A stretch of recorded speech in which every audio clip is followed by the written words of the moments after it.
नमस्कार दोस्तों, स्वागत है आपका मेरे यूट्यूब चैनल अनायास ब्लॉग्स में। आई होप आप सब अच्छे होंगे। तो जी आज है शुक्रवार और आज मैं आपको बताने जा रही हूँ शुक्रवार व्रत की विधि संतोषी माता की। मैं कैसे करती हूँ और जो उनका विधि विधान है उसमें क्या खाना चाहिए व्रत में, व्रत को कैसे रखना चाहिए, ठीक है जी, उसके नियम क्या हैं, तो वो सब मैं आज आपको जो है बताने जा रही हूँ। तो जी चलिए शुरुआत करते हैं। सबसे पहले व्रत आपको कब स्टार्ट करना है, किस दिन स्टार्ट करना है। तो वैसे तो सबको ही पता है कि शुक्रवार को जो है व्रत स्टार्ट करना होता है और व्रत रख लेते हैं। तो शुक्रवार को 3 तरीके के व्रत होते हैं। पहला होता है जी वैभव लक्ष्मी का व्रत शुक्रवार को, दूसरा होता है संतोषी माता का और तीसरा शुक्रदेव का व्रत होता है। जो जिनके राशि में शुक्रदेव जो होते हैं उनके गुरु होते हैं, कुछ लोग वो वाला व्रत भी रखते हैं, ठीक है। तो 3 व्रत होते हैं। तो मैं रखती हूँ संतोषी माता का व्रत।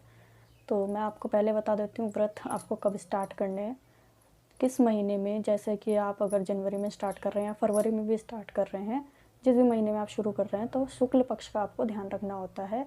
शुक्ल पक्ष जो शुक्ल पक्ष होता है उसमें अगर आप शुक्रवार का व्रत स्टार्ट करते हैं तो आपके व्रत का फल जो है कई गुना आपको मिलता है और व्रत बहुत अच्छा जाता है, बढ़ता खूब अच्छे से है। तो इसीलिए बोलते हैं कि शुक्ल पक्ष में व्रत का शुभारंभ ज़रूर करना चाहिए। मुझे तो 1 डेढ़ साल हो गया है व्रत रखते हुए। मैंने पिछले साल से शुरू करे हैं शुक्रवार के व्रत और माता रानी मुझे बहुत अच्छा फल देती हैं, सबकी झोलियाँ भरती हैं माता रानी। शुक्ल पक्ष आप कैसे देखेंगे मैं आपको तो ये है जी पूरा पंचांग आप सभी के पास जो है अवेलेबल होगा, ठीक है। तो इसमें शुक्ल पक्ष और कार्तिक पक्ष जो होता है वो थोड़ा कन्फ्यूज़न होता है, बहुत से लोगों को नहीं पता होता शुक्ल पक्ष क्या चीज़ है, ठीक है। तो शुक्ल पक्ष आप ये देख सकते हैं, ये लिखा हुआ है, आप ये देख रहे हैं शुक्ल पक्ष। एकादशी थी ये 1 तारीख को, तो शुक्ल पक्ष का पहला जो शुक्रवार था वो था 3 तारीख से शुरू हो गया था। तो अगर आप 3 तारीख से शुक्रवार का व्रत रखते हैं तो आपका फिर वो बढ़ता जाता है।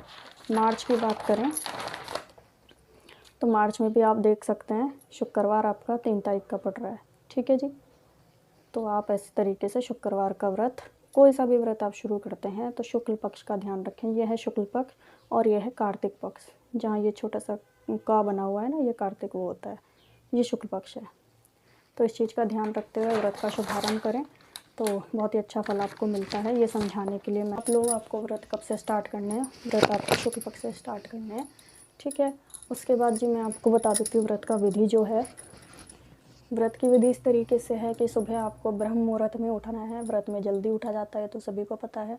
सुबह आप जल्दी उठें, स्नान वगैरह कर लें, ठीक है, अपना डेली रूटीन जो है आप वो कंप्लीट कर लें।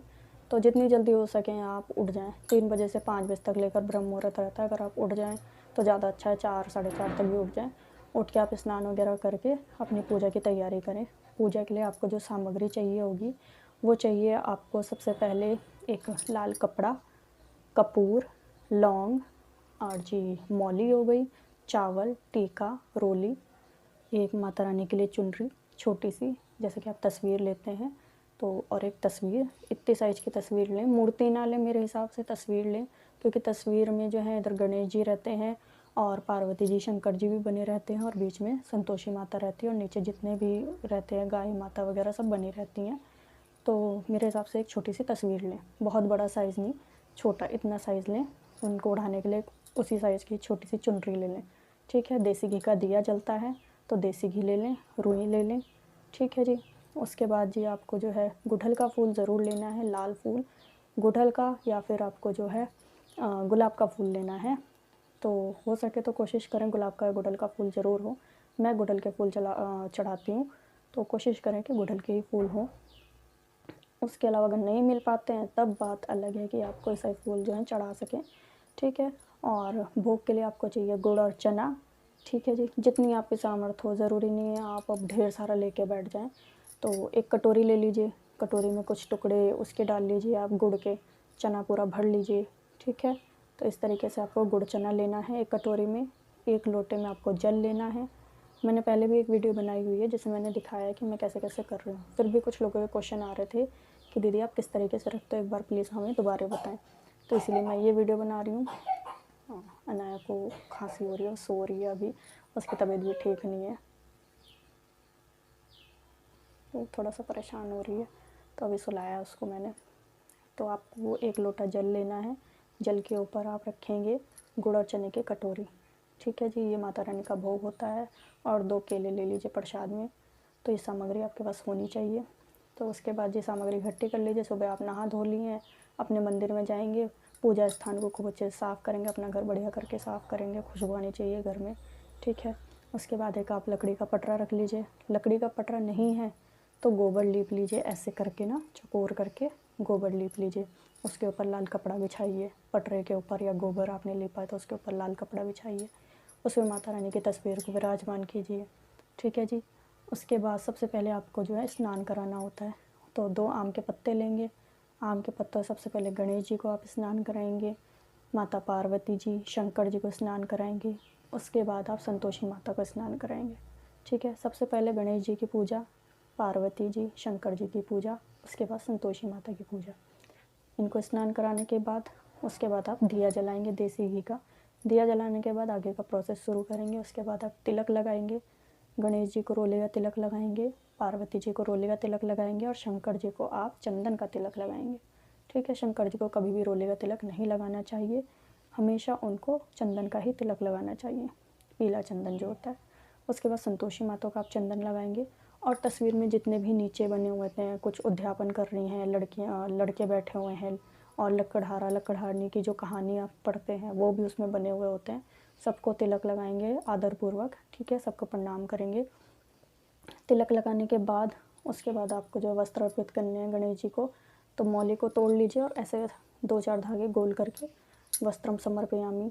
उसके बाद आप पार्वती जी और गणेश जी को ऐसे गोल करके वस्त्रम समर्पयामि, ऐसे मन से भाव लाइए कि मैं उनको वस्त्र पहना रही हूँ, मैं स्नान करा रही हूँ, मैं टीका लगा रही हूँ, ऐसे मन में भाव होना चाहिए आपके, ठीक है। उसके बाद आप जो है संतोषी माता को कलावे का वस्त्र अर्पित करें, चुनरी उड़ाएं उनको, फिर आप पुष्प उनको अर्पित करें, ठीक है। मैं आप पुष्प अर्पित कर रही हूँ, ऐसे मन में आपके भाव होना चाहिए। ज़रूरी नहीं आप संस्कृत में मंत्र बोलते हुए करें, हे माता रानी आप ये पुष्प स्वीकार करें, आप इस तरीके से जो है अपना भाव रखें, ठीक है। उनको पुष्प वगैरह स्वीकार जो चढ़ा के उसके बाद आप अपने जो है सबसे पहले आप अपने हाथ में थोड़ा सा गुड़ चना लें और सीधे हाथ में लें। लेने के बाद आप अपनी कथा पढ़ें। कथा बहुत शांत मन से समझें कथा को कि कथा में क्या है। तो कथा पढ़ते रहें। कथा पढ़ने के बाद माता रानी की आरती करें, चालीसा करें, खूब अच्छे से उनका भजन करें। जितनी आपके सामर्थ्य, जितना आप पे टाइम हो उस हिसाब से आप करें। ज़रूरी नहीं है आप भजन करने बैठ गए हैं और टाइम नहीं है और मन में ये चल रहा है कि अरे मेरे को ऑफिस जाना है, मेरे को देर हो रही है, मेरे को नाश्ता बनाना है, ऐसा नहीं चलना चाहिए, ठीक है। इसीलिए आप जल्दी उठ जाएँ और बहुत शांति से अपनी पूजा करें। ये सब करने के बाद आपको माता रानी को भोग लगाना है गुड़ चने का, ठीक है। गुड़ चने का भोग लगा के आप यहाँ रख दीजिए। उसके बाद अपना जो है लोटे में जो आपका जल है उस जल को आपने क्या करना है, 2 आम के पत्ते लेने हैं, पानी में उनको ऐसे डिप करना है, पूरे घर में छिड़कना है, ऐसे करके पूरे घर में जय संतोषी माता का नाम लेके पूरे घर में उसको अच्छे से छिड़कें। कोने कोने में हस्बैंड का पर्स है उस पर छिड़कें, अलमारी की तिजोरी है उस पर छिड़कें, कोई काम नहीं बन रहा है, कोई फाइल है उस पर छिड़कें। सच्चे मन से संतोषी माता का नाम लेके पूरे घर में जो है खूब अच्छे से जल छिड़कने के बाद दरवाजे से बाहर निकल जाएं, बाहर थोड़ा सा जल छिड़कें और उसके बाद बचा हुआ जल तुलसी माता पे समर्पित कर दें। और ध्यान रहे यदि एकादशी पड़ रही है शुक्रवार वाले दिन, क्योंकि 3 तारीख को मार्च में एकादशी पड़ रही है, अगर एकादशी पड़ रही है तो तुलसी में जल ना डालें, उसको किसी और पौधे में डाल दें, साफ़ पौधा होना चाहिए। पर हो सके अगर और कोई दिन है तो तुलसी में आप उसको डाल दें। आके वापस से माता रानी के आगे अपने हाथ जोड़ें, माथा टेकें, अपनी मनोकामना बोलें। और उनको अगर आप 16 शुक्रवार के व्रत रख रहे हैं तो सबसे पहले संकल्प ले लें कि मैं 16 शुक्रवार का व्रत रख रही हूँ। हाथ में चावल लेके अपना नाम गोत्र बोल के, पति का नाम, स्थान, बच्चों का नाम बोल के, ठीक है। इस तरीके से खटाई का आप उस दिन बहुत परहेज करेंगे। ना तो आप खटाई में हाथ लगाएंगे, ना ही खटाई के बारे में सोचेंगे, ना ही खटाई खाएंगे, ठीक है। खटाई में क्या क्या आता है ये तो आज मैं नाम नहीं ले सकती हूँ, ठीक है जी, क्योंकि आज मेरा भी शुक्रवार का फास्ट है। तो जितनी भी आपको लगता है कि हाँ ये भी खट्टा, ये भी खट्टा, ये भी खट्टा, सात्विक भोजन बनाएं उस दिन अपने घर में। कोशिश करें कि कोई उस दिन खटाई को हाथ ना लगाए, ना ही कोई खाए, ठीक है। और आप खा क्या सकते हैं, सुबह चाय पी लीजिए, ठीक है। दूध वाली चाय बना लीजिए, मखाने ले लीजिए प्लेन बिना नमक के, क्योंकि मीठा व्रत रहता है। तो आप चाय पी सकते हैं सारा दिन में, चौलाई के लड्डू खा सकते हैं। फल खाना है तो आप केला खा सकते हैं, सबसे सेफ फल जो है वो केला है, ठीक है जी।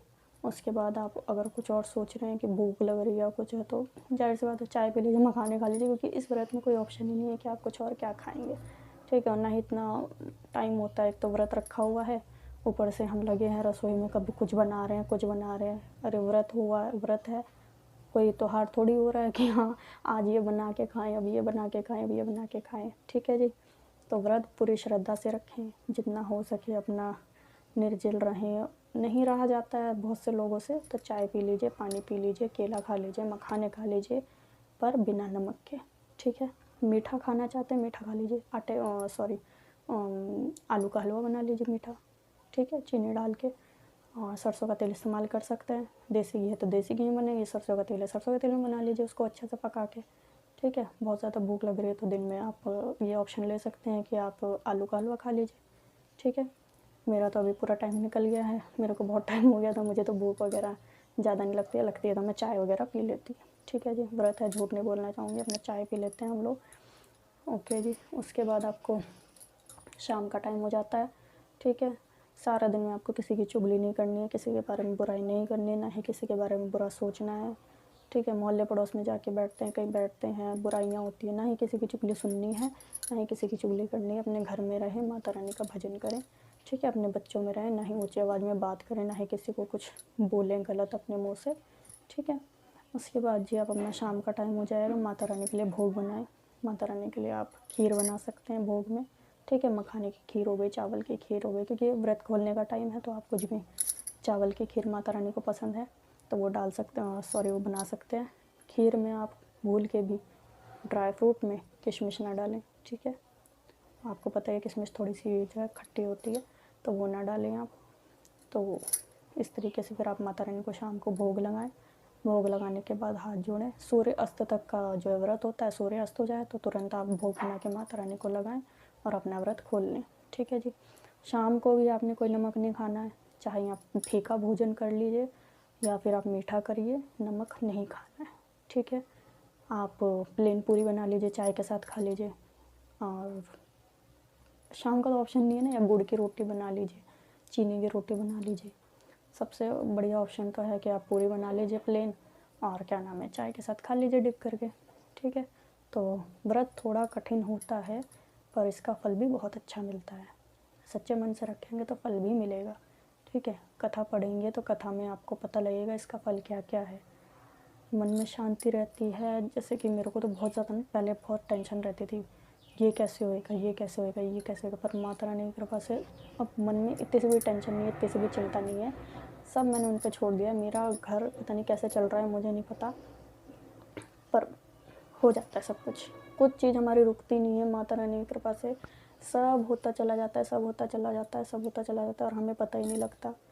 हमें कुछ पता ही नहीं लगता ये कहाँ से हुआ, कैसे हुआ, सब माता रानी का चमत्कार हो जाता है।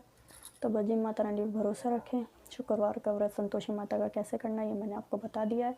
तो जी मेरी वीडियोस आप लोगों को पसंद आई है तो वीडियो को लाइक करें, शेयर करें और कमेंट करें। तो चलिए जी मिलते हैं नेक्स्ट वीडियो में। तो मेरे चैनल को भी प्लीज़ सब्सक्राइब करें, और कुछ अगर आप पूछना चाहते हैं, कोई क्वेश्चन है तो मुझे कमेंट बॉक्स में ज़रूर लिखें, उसका आंसर मैं आपको ज़रूर दूँगी। चलिए जी नेक्स्ट वीडियो में मिलते हैं, तब तक के लिए राधे राधे, जय श्री राम, जय संतोषी माता।